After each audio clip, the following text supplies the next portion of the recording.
Alright, so now we're going to get into the content expectations. I've already iterated very important points with respect to the purpose, the big picture, skills that you have to apply. I also talked about soft skills and how you will be evaluated.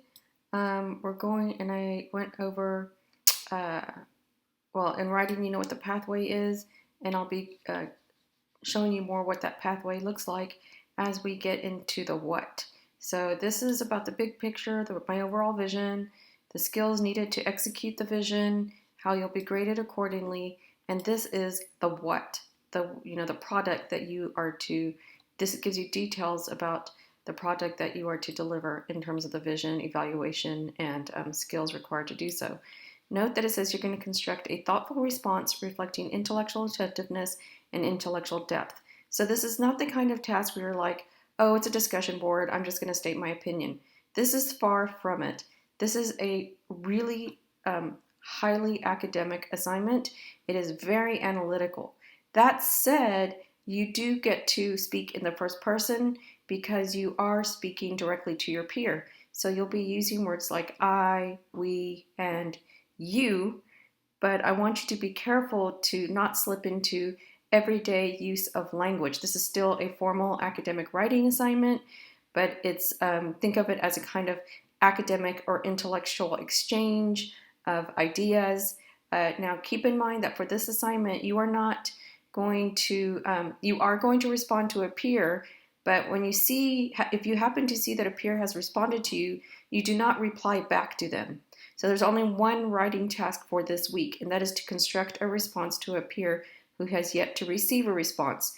But then you do not this week in turn reply back to your peer's response. You're only posting your response to a peer insofar as you are comparing and contrasting what you and your peer said in your responses.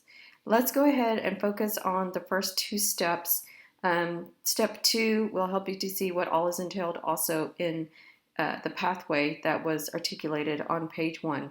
So as you know from step 2, because you've already read this assignment document at least once, both pages, every word, you have to copy and paste your original response into the text box you get to when you get to your peer's thread. In addition to creating a salutation, then you have to let me know who's speaking when, and as I've iterated, you'll get at most half the points for this assignment if you do not include both, and I stress the reason, and I'll let you reread that on your own. So let's look at steps 1 and 2. So of course, to get those 2 steps accomplished, you go into the discussion board. Now I have created 4 demonstration examples. So these are pretend responses to the same prompt about a sacrifice and free will. Keep in mind that you guys are not comparing and contrasting views about free will. You guys are comparing and contrasting views about the permissibility of government to make you shelter in place. So your emphasis will be on the morality of doing so. I did not want to give examples that have to do with the same topic. So please think critically and listen critically to what I say in this video. You are not focusing on a discussion of free will or external or internal causes or causal determination in this task. What I'm doing is I'm using pretend responses to prompt 2 of the foundational writing assignment to teach you the overall what I'm looking for. But make sure that you realize that these are just examples for a different prompt. Therefore, your discussion is not going to be focused exactly on the same thing as these responses. I cannot iterate that enough. You will lose so many points if you think that you're supposed to be discussing free will and internal and external causes for this assignment. These are just examples from a different, with respect to a different prompt for the foundational writing assignment. So that said, let's go ahead and do step 1 and 2. You can see that I tell you not to use these responses. They may not even be here by the time you get to this assignment. But I have Miguel who says, I do think I'm making the sacrifice of my own free will, and I am going to create some subliminal instruction where we kind of look at these critically together so that you can have an idea of what to do. so then we have Lindsay's response, and she's basically, she didn't do the assignment quite right. She was supposed to start off differently. She was supposed to start off by copying a sentence, but this is her first sentence instead. But what she ends up saying is, I'm not sacrificing my social time freely. So basically, saying, as does Miguel, give me a second here, that basically thinking the opposite of Miguel, that because Miguel, of course, thinks he's making a sacrifice of his own free will. I'm going to be using the Tracy response. I do think I'm making the sacrifice of my own free will. And then I've got a Fatima response, which says, I do not thinking I'm making a sacrifice of my own free will. Okay, so I'm going to talk to you more about a strategy that you can use, or a set of strategies that you can use, practical strategies that you can use on how to pick a response that makes it more likely that you will get a good grade on this assignment. But that's not the purpose of this video.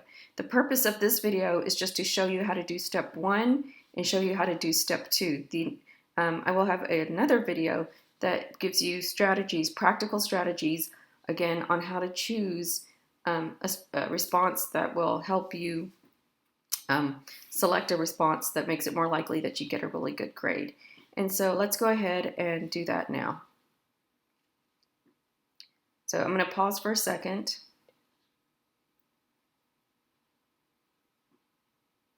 Okay, so let's say that I am Tracy. Okay, so I'm going to pretend that I am Tracy. And after reading through the student responses, I've decided, as Tracy, that I'm really interested in Miguel's response, Lindsay's response, and Fatima's response.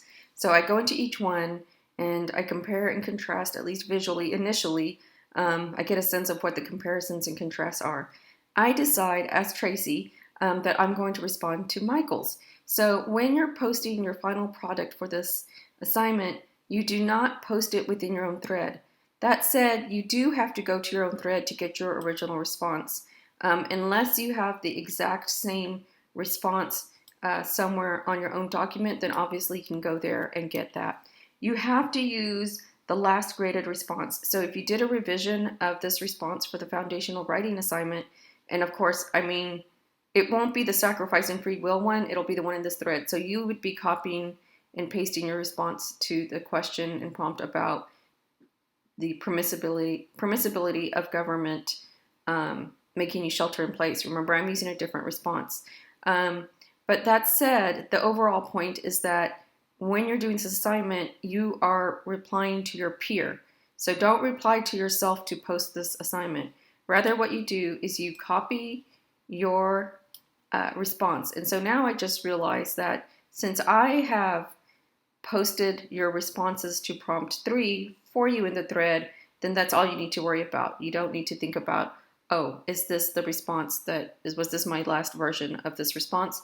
Don't worry about that. I've already got it in here in the thread. So this is very different from the argument analysis assignment where you have to go back to the foundational writing assignment and get your answer.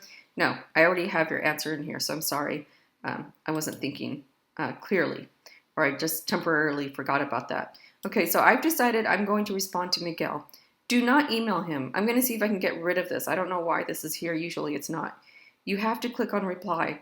This is stated on page 1 toward the end in the pathway section of the assignment document that you click on reply. I'm also going to get rid of quote because I don't want to see weird things with the emails and quotes. So hopefully you'll see only the reply button. But even if you see these two, click on only and reply.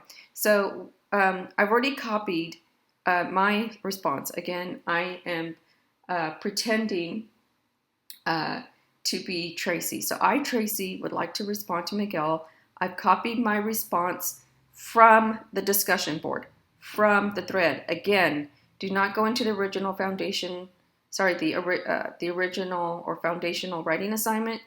Copy the response that I posted for you in your thread in this discussion board. Then you click on reply.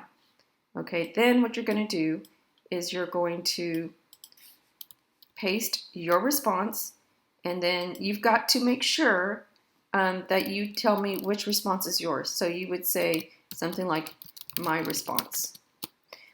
Or what you could say is my response, that is, you could do like that. That would be even more clear. Tracy's. Okay, then you have to go back up and select your peer's response.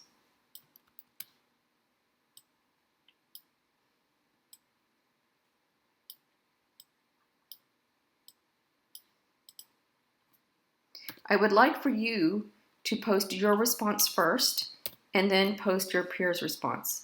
So then here you could put your response, but you could also name the response because you're speaking directly to them. So then you can put Miguel's, just to be extra clear. I would really appreciate it if you did it this way. So my response, Tracy's, your response, Miguel's. Okay, so one thing I would also like for you to do, because it'll make the formatting better, is you can highlight the whole thing, and then this will take care with any formatting issues, translating from one copy and paste to the next. Click on this button right here. Remember, if you don't see the editing functions, you just click there. Then if you click on this, it'll erase the formatting. And like that, there's no weirdness when you submit this. What I'm going to try to remember to do, I might forget, but hopefully I won't, is I'm going to put in bold what the main conclusion should be in a student's response. That is, if the student did it correctly. And that should be the first sentence in their response. If a student didn't do this correctly and the thing that they were supposed to be arguing for is elsewhere, I might note that in some way in the thread. Okay, so do you see how nice this looks? Right? So I've shown you a few things, and now what I'm going to do is I realize I have to do part one, and part one says I have to create a salutation. So that's just a greeting. So there's a lot of different ways to do this. So I might say, hi, Miguel. Okay. And then what I would like for you to do is have some kinds of transitional sentence. It's almost like you're writing them an email or a letter. But again, this is still an academic correspondence, if you will. So you could say something like, here are the responses to the foundational writing assignment, blah, blah, blah. Tell your peer, which prompt or response it was about, what was the question or the prompt about. Again, remember, I'm using the topic of sacrifice and free will only for demonstration purposes. The response in the threads for this assignment are on the moral permissibility of government making you shelter in place. I cannot stress that enough. So there's the greeting or the salutation, then have some kind of one or two sentences that say, hey, that tell your peer what you're about to do in part two. Some kind of sentence or two about the fact that you've copied and pasted the responses, or you're presenting responses, or you're, and what the responses are to, what was the prompt or question about. Okay, so that then is part one and two. You'd have those sentences introducing what this is, and then you would be going on to do part three at some point, but that's going to be in a separate video.